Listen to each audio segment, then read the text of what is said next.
It's a rush to treat the injured, the ones who didn't make it out of the chaos unscathed. Unarmed protesters sustained gunshot wounds after they faced off against police in Kenya, and others choked on the plumes of tear gas.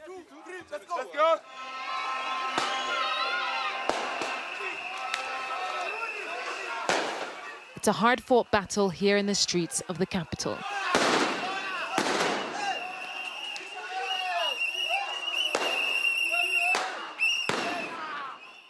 And when they manage to gather,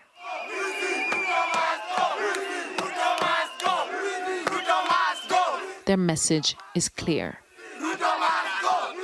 They want President William Ruto to resign. We want him to go home. We don't want him. Our country will be okay if he's not here. We want a peaceful country. We want to see us develop. We don't want to be here at tunaandamana kila Tuesday. This is not what we want to do. We want jobs. We want money. We can't be doing this every single week because he wants to lie to us every single day. And killing innocent people and abducting them. This is nonsense. We can come on the streets every day if that's what Ruto wants.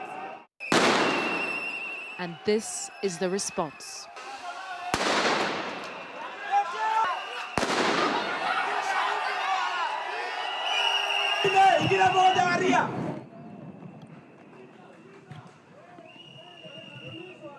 These are now regular scenes in the streets of Nairobi.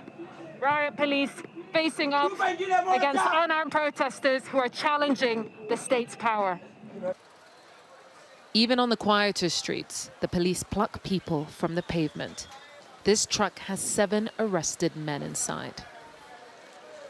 I just want to understand, what does it take for you to arrest people? What makes you arrest people? One officer tells us they just looked suspicious, and another says it's for protesting.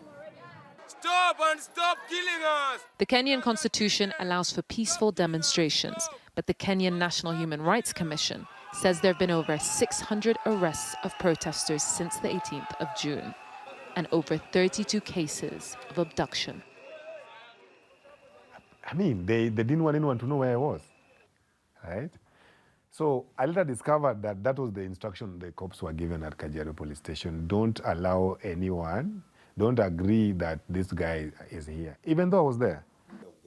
Prominent commentator Gabriel Guda has been arrested before, but says this time was different. But this time, no one knew where I was. No one knew me in Kajiado, right? And it was at night. You know what? At night, anything can happen.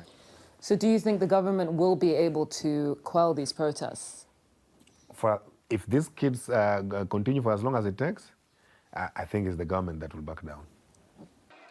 The spirit of change has been ignited and the Kenyan flag raised.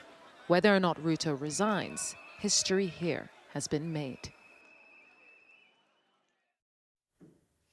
As you saw in our report, young people are taking to the streets in Kenya time and time again, calling for President William Ruto to resign and calling out the bad governance that they see is stopping them from having the lives they deserve. They want jobs, they want an end to corruption, and they're planning to keep calling out the government until they see a change. And now Kenya, one of the most stable and biggest economies in Africa, is going through a time of turbulence. And every day, the lines are drawn deeper in the sand.